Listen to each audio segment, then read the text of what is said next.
compétition même avec les autres? Non, je te dirais qu'on est encore assez tôt dans l'année qu'on a l'impression qu'à un certain moment donné, les choses vont se placer un peu plus, surtout dans l'Est. Je regarde pas souvent le classement, mais de ce que je vois, effectivement, c'est très serré.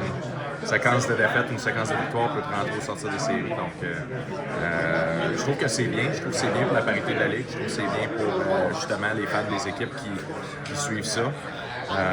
Puis effectivement, ça fait qu'on veut du hockey important plus longtemps dans l'année. Puis c'est un heureux problème qu'on a présentement. Mathieu, c'est une question très large, mais qu'est-ce qui fait d'un joueur un bon bagarreur dans cette ligue-là? C'est quoi? Est-ce qu'il y a des qualités qui doivent être davantage présentes que d'autres? Puis tu vas comprendre après pourquoi je te pose la question. Bien, premièrement, ça prend une volonté de le faire. Puis ça prend de base, si t'as pas ça, si t'as pas le désir de vouloir le faire pour ton équipe, pour tes partisans, tu feras pas un bon travail. Il faut que tu sois capable d'avoir une certaine nervosité, mais qui t'amène à être à un niveau d'alerte élevé. Utiliser ça d'une bonne façon. Puis ensuite, je te dirais que les habiletés embarquent. C'est sûr que tu peux faire les cours de boxe, tu peux faire plein de choses, mais de base, si la volonté n'est pas là ou que tu le fais parce que tu n'as pas le choix, tu pars avec une longueur de retard.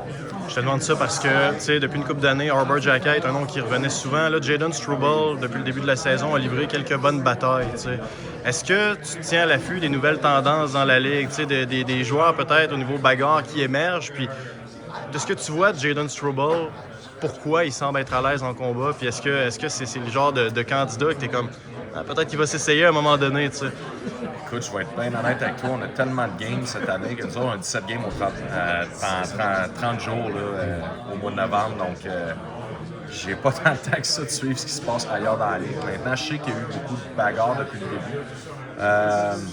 Je pense que ça fait juste prouver que c'est un outil de plus dans ce que tu amènes à une équipe de hockey, mais il n'y a pas un joueur vraiment dans la Ligue, peut-être un ou deux que je peux dire qu'ils sont là vraiment strictement juste pour ça. Les gars sont tous capables de contribuer, puis justement, on regarde la défensive à Montréal, c'est des gars qui ont un petit peu de tout en défensive. Ils ont du talent, ils ont de la grosseur, ils ont beaucoup de compétition à l'interne aussi, donc je te dirais que moi, c'est ça que je vois le plus qui ressort cette année, c'est que les gars sont prêts à en faire plus pour pouvoir se forger un poste. Puis, il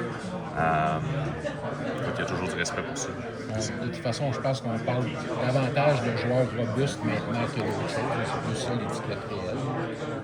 Ouais, il n'y a plus de gars qui sont là juste pour ça. Effectivement.